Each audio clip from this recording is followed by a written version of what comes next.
Imagine que tu fais un tour en quad à la montagne et que tu croises des démons. Oui, des démons. C'est exactement ce que Lucas, un homme de 20 ans, y a vécu. Pour que tu comprennes mieux l'histoire, je vais te raconter du début. Bon visionnage. Tout a commencé un soir vers 18 h.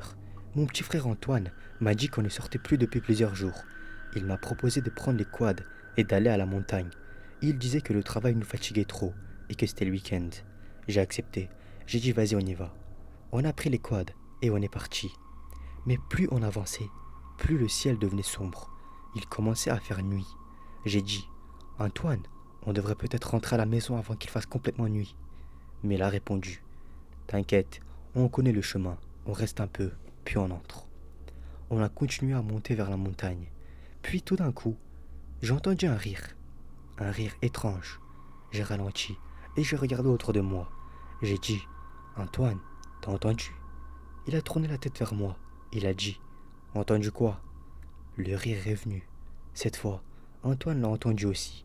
Il a souri un peu et il a dit T'inquiète, c'est sûrement des gens qui se baladent dans la montagne. Je n'étais pas convaincu. Mon cœur a commencé à battre beaucoup plus vite. Ce rire, il n'était pas normal, il était bizarre. J'ai dit je sais pas, ça me plaît pas. Antoine a haussé les épaules. Il a répondu Tu réfléchis trop, c'est juste des gens, vas-y. Mais moi, je n'arrivais pas à me calmer. Depuis que je suis petit, mes parents me disaient que les djinns se promènent dans les montagnes, surtout la nuit. Ils disaient de faire attention, de ne pas traîner dans des endroits isolés et un peu bizarres. Et moi, j'y croyais. Antoine, lui, il ne croyait pas du tout. Mais là, dans cette montagne, avec ce rire étrange, je sentais quelque chose de mauvais. Et plus on avançait, plus ce sentiment grandissait. On a continué à avancer encore. Et au bout d'un moment, Antoine a ralenti et s'est arrêté. Il a dit On s'arrête un peu, je suis fatigué. Je me suis arrêté aussi, j'ai coupé le moteur. J'ai levé la tête. Il faisait complètement noir. Il n'y avait plus de lumière autour de nous. Tout était sombre. J'ai regardé l'heure sur mon téléphone et il était déjà 20 h passées. J'ai dit On est resté trop longtemps. Antoine n'a rien répondu. Il regardait autour de lui. Et là, le rire est revenu. Mais cette fois, il était beaucoup plus proche. Je me suis figé. Mon cœur battait très fort. Ce n'était pas un rire normal. Antoine a commencé à perdre son sourire. Et il a dit Ok, là c'est bizarre. J'ai répondu par Antoine, on est allé trop loin. Je crois qu'on n'est jamais venu ici. Il a hoché la tête. Même lui commençait à comprendre. On était très loin. Et le rire continuait. On s'est assis un moment sans parler. On essayait juste de se reposer. J'avais l'impression que ça faisait à peine quelques minutes qu'on était là. Je regardais le sol. Puis, j'ai sorti mon téléphone pour regarder l'heure. Je me suis figé. J'ai dit Antoine. Il m'a regardé. Quoi? J'ai dit regarde l'heure. Il a pris son téléphone. Son visage a changé d'un coup. 22 h. On s'est regardé. On était choqués. C'était impossible. On venait juste de s'arrêter. Pour nous, ça faisait même pas 10 minutes. J'ai dit non, c'est pas normal. Antoine, essayez de comprendre. Peut-être qu'on n'a pas vu le temps passer. Mais même lui n'avait pas l'air convaincu. Un malaise s'est installé. Quelque chose n'allait pas du tout. On rentre maintenant, j'ai dit. Il a hoché la tête. Cette fois, il n'a pas disputé. On s'est levé rapidement. On a démarré les quads et on est reparti sans perdre une seconde.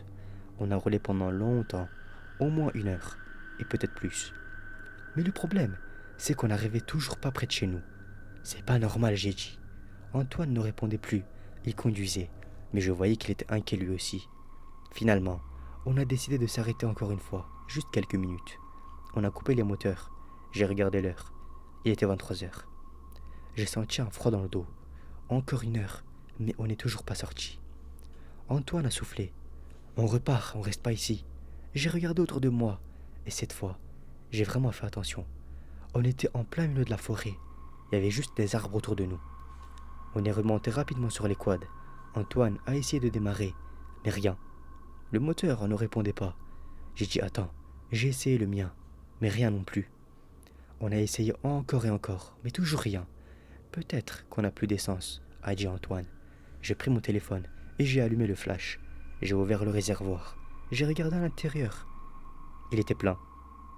Non, c'est pas ça, j'ai dit. Antoine a vérifié le sien aussi. Pareil, il était plein. On s'est regardé. Cette fois, il n'y avait plus d'explication simple. On s'y connaissait un peu en quad. On a essayé de vérifier le moteur, les câbles, mais tout semblait normal. Il n'y avait rien de cassé, rien de débranché. Et pourtant, Ça ne marchait pas. Puis, le rire est revenu encore. Cette fois encore plus fort. Et cette fois, ce n'était pas juste un rire. On a entendu des pas. On dirait que quelqu'un courait. Mais c'était des pas humains, je le sentais. Il y avait des cris aussi. Des voix qui criaient, d'autres qui semblaient souffrir. Des gémissements, des bruits étranges. Ça venait de partout. Je me suis tourné vers Antoine. Son visage était blanc. On ne parlait plus. On avait compris. On était coincés. Et on n'était pas seuls. J'ai essayé de comprendre ce qui se passait. Et là, j'ai vu quelque chose. Une silhouette qui courait vers nous. Je me suis figé.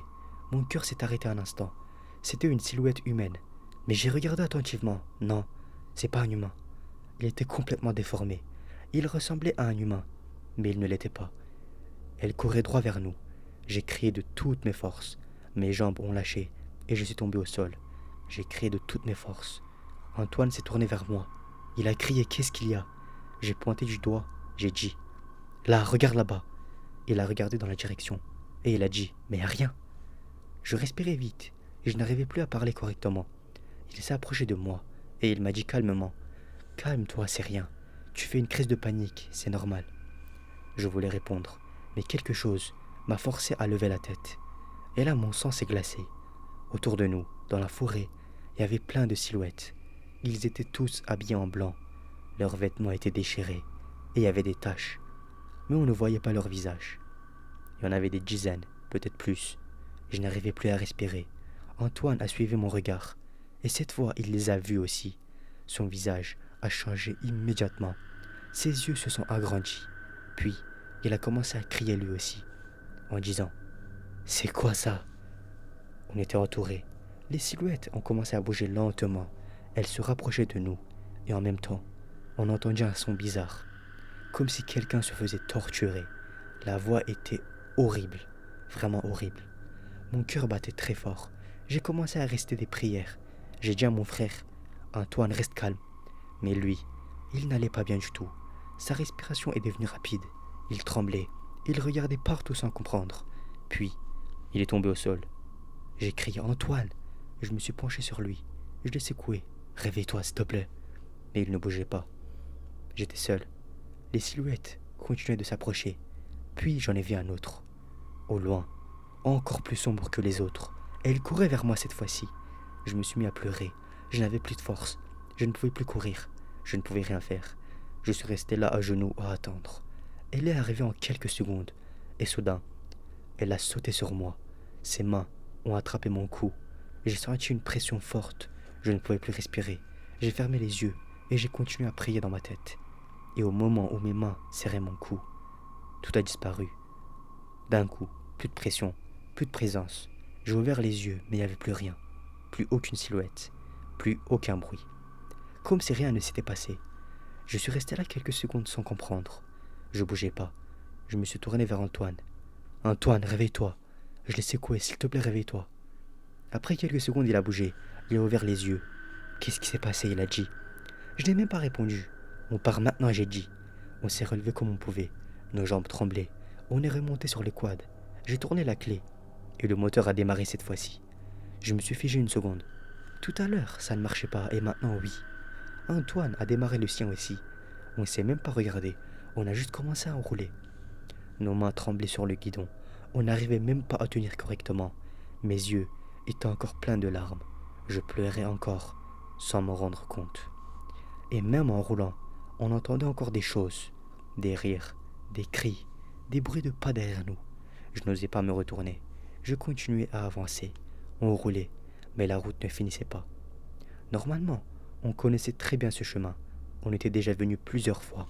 On savait où tourner, où descendre. Mais là, c'était différent. Je regardais devant moi, puis à gauche, puis à droite. C'est par là, j'ai dit. Puis une seconde après, non, attends, c'est pas ça, c'est à gauche. Je tournais, puis quelque chose n'allait pas. Je me disais, non, c'était pas là, c'était derrière. Ma tête tournait. Je n'arrivais plus à réfléchir correctement. C'était comme si quelqu'un parlait dans ma tête. Une voix qui me disait où aller, puis qui changeait tout de suite après. On dirait vraiment que quelqu'un jouait avec mes pensées. J'ai dit: Antoine, je comprends plus. Il ne répondait pas. Lui aussi, il semblait perdu. On tournait, on revenait, on hésitait, encore et encore. Et derrière nous, les bruits continuaient. Il y avait des pas rapides, juste derrière nous. Et ce son, un bruit horrible, comme une voix qui sortait d'une gorge abîmée. Je sentais que c'était proche, mais je n'osais toujours pas me retourner. On roulait toujours, mais cette fois, on regardait sans arrêt derrière nous. Je tournais la tête une seconde, puis encore. Antoine faisait pareil. La peur ne nous lâchait pas. Puis, au moment où je me suis retourné une fois de plus, je me suis remis face à la route et j'ai freiné d'un coup. On a failli percuter quelque chose. Les quads se sont arrêtés brusquement. Devant nous, il y avait 3 personnes. 3 vieux hommes plutôt. Ils étaient immobiles, mais leurs visages. Je n'arrivais même pas à respirer en les regardant. Ils n'avaient pas d'yeux. Oui, ils n'avaient pas d'yeux. Il y avait juste de la peau à la place. Leur bouche était ouverte jusqu'à la mâchoire, et de leur bouche coulait un liquide noir. Ils bougeaient la tête d'une façon étrange, de gauche à droite, sans arrêter. Et ils parlaient, mais ce n'était pas une langue que je connaissais. On est resté là figé. Puis, j'ai entendu un cri énorme. C'était Antoine. Son cri m'a réveillé d'un coup. Il a dit: Lucas, accélère, on doit partir. Je me suis retourné une seconde, et derrière nous, il y avait encore la silhouette qui courait. Elle venait droit vers nous. Je me suis retourné immédiatement vers l'avant. Les 3 vieux hommes avaient disparu. Il n'y avait plus rien. Accélère, a crié Antoine. J'ai appuyé sur l'accélérateur de toutes mes forces. Antoine a fait pareil. Les quads ont démarré d'un coup. On est parti à toute vitesse, sans regarder derrière. On voulait juste aller vers la ville le plus vite possible. Mes mains tremblaient encore plus. Finalement, on a vu les lumières de la ville au loin. On n'y croyait presque plus. Après tout ce temps, après tout ce qu'on avait vécu, on était enfin rentrés. On a garé les quads devant la maison. Je tremblais encore. Antoine aussi. On est entré rapidement. Maman, papa, j'ai dit d'une voix tremblante. Ils se sont levés immédiatement. Qu'est-ce qui se passe, a dit ma mère. On leur a raconté tout. Chaque détail. Les rires, les bruits, les pas, les silhouettes, les vieux hommes, la silhouette, tout. Mes mains tremblaient. Mes parents m'ont pris dans leurs bras. Calme-toi, tout va bien maintenant. Ils ont commencé à rester des prières avec nous. On s'est assis tous ensemble dans le salon. Et ils ne nous ont pas laissé seuls une seule seconde. Chaque fois qu'on fermait les yeux pour respirer, la peur revenait. Mais avec eux à nos côtés, on était un peu plus tranquille. Ils continuaient de rester des prières. Ils posaient leurs mains sur nos épaules pour nous rassurer. On savait qu'aussi horrible que ce soit qu'on a vécu, tant qu'on restait ensemble et entourés de prières, on était un peu plus en sécurité. On était à la maison, ensemble, protégés, et c'était suffisant. Cette nuit-là, on n'a pas dormi du tout. On était allongés, avec les yeux ouverts sans bouger. La lumière était éteinte, mais on n'osait même pas la rallumer. Au début, il y avait juste le silence. Puis les sons ont commencé. Un chuchotement, très léger, comme si quelqu'un parlait tout près de nous, mais sans être visible. Je me suis redressé. Antoine, tu entends? Il ne m'a même pas répondu tout de suite. Puis il a dit: Oui, j'entends. Les voix continuaient. On ne comprenait pas les mots. C'était rapide. Puis, il y a eu un autre bruit, comme quelqu'un qui marche dans le couloir. On a regardé la porte, mais elle était fermée. Mais les pas continuaient. Cette nuit-là n'a jamais semblé finir. Chaque minute était longue, vraiment. Chaque bruit nous faisait sursauter. Le matin est arrivé, mais le calme n'est pas revenu. On avait toujours peur. Les jours suivants, les choses bizarres ont continué.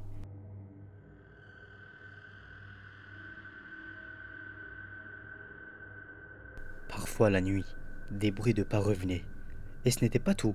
On a commencé à voir des choses. Dans un coin de la pièce, dans un couloir, derrière une porte entr'ouverte, on voyait des silhouettes sombres. Quand on regardait directement, il n'y avait rien. Mais on savait qu'on n'avait pas imaginé. Une fois, Antoine a juré voir quelqu'un derrière le salon. Une autre fois, j'ai vu une ombre passer rapidement derrière moi, alors qu'il n'y avait personne. On était plus tranquille, même chez nous. Les semaines sont passées comme ça, mais les choses ne disparaissaient pas. Les sons revenaient, les sensations aussi. Parfois, on entendait même ce rire, le même que dans la montagne. Et chaque fois, notre cœur se serrait. On essayait de rester fort, de prier, de ne pas paniquer. Mais au fond, on savait que quelque chose nous avait suivis. Et que ce quelque chose n'était pas parti. Les jours passaient, mais rien ne s'arrêtait. Les chuchotements continuaient, même en pleine journée. Parfois, on les entendait, très faibles mais présents, comme si quelqu'un parlait juste derrière nous. On se retournait immédiatement, mais il n'y avait jamais personne. La nuit, c'était encore pire. Dès que le silence revenait, les bruits commençaient. Des pas, des petits coups contre les murs, des souffles comme si quelqu'un respirait dans la pièce. Parfois, on entendait des voix plus claires, mais toujours incompréhensibles. Et surtout, il y avait cette sensation, comme si quelqu'un nous regardait tout le temps, même quand on était seul dans une pièce, même quand on fermait une porte. On sentait une présence. Je regardais souvent derrière moi sans raison. Antoine faisait pareil. On n'arrivait plus à rester tranquille. Et les nuits, chaque nuit, les cauchemars revenaient. Toujours les mêmes. La montagne, les silhouettes noires, les vieux sans yeux. Et ce rire. Il y avait toujours ce rire dans ma tête. Je me réveillais en sursaut, le cœur battant, couvert de sueur. Je faisais toujours des cauchemars. Parfois, Antoine criait dans son sommeil. On se réveillait en même temps. On allumait la lumière et on restait assis, sans parler, en essayant de se calmer. Mais même réveillé, on entendait encore des choses, comme si le rêve ne s'arrêtait jamais vraiment. Les jours passaient, mais la peur restait. On vivait normalement en apparence, mais au fond, on savait, quelque chose était là, quelque chose nous observait, et chaque nuit ça revenait. 4, 5 mois plus tard, cette nuit-là on n'a pas dormi. On était allongés, mais nos yeux restaient ouverts. Les choses s'étaient vraiment passées, genre, comment dire. On vivait plus des trucs bizarres. Le matin est arrivé lentement. On était épuisés. On s'est assis devant la télévision sans vraiment parler. Puis, une information a commencé. Un présentateur parlait d'un enfant qui avait disparu dans une forêt. Je me suis redressé. Antoine aussi. Ils ont montré une image. C'était cette forêt, oui. Mon cœur s'est serré. Le présentateur a continué. Il disait que ce n'était pas la première fois. En 1999, un groupe de jeunes était entré dans cette forêt. Ils n'ont jamais été retrouvés. En 2004, la même chose. En 2009, encore un groupe disparu, sans aucune trace. La police avait cherché partout, jour et nuit, mais ils n'avaient trouvé ni corps, ni objet, ni indice, rien. Puis, ils ont ajouté quelque chose. Des témoins disaient entendre la nuit des appels, des cris et des bruits de course dans cette forêt, comme si quelqu'un appelait à l'aide, sans jamais être trouvé. Et enfin, certains imams affirmaient que cette forêt était habitée, qu'elle n'était pas normale, qu'elle pouvait être liée à des djinns, à des démons, et les gens qui entraient pouvaient être touchés. Je me suis tourné vers Antoine. On ne parlait pas. On avait compris. Ce qu'on avait vu n'était pas un hasard. Les jours suivants, on était étranges. Dans la maison, parfois, on entendait des bruits, des petits chuchotements comme d'habitude, des cris lointains, comme cette nuit-là. On regardait autour de nous, mais il n'y avait rien. Parfois, on entendait comme quelqu'un qui court, alors que tout était fermé. On n'était plus tranquille, même en pleine journée. Une peur restait. Et encore aujourd'hui, on entend parfois ces sons, ces rires, ces pas, comme si ces événements bizarres ne s'étaient jamais terminés. Et on ne sait toujours pas ce que l'avenir nous prépare. Merci de m'avoir écouté. Dites-moi dans les commentaires si vous avez aimé. Merci de m'avoir écouté. Dites-moi dans les commentaires si vous... Merci de m'avoir écouté. Même... Merci de m'avoir écouté. Si vous avez aimé l'histoire, n'hésitez pas à me dire dans les commentaires. Sur ce, je vous dis à la prochaine avec des nouvelles et meilleures histoires.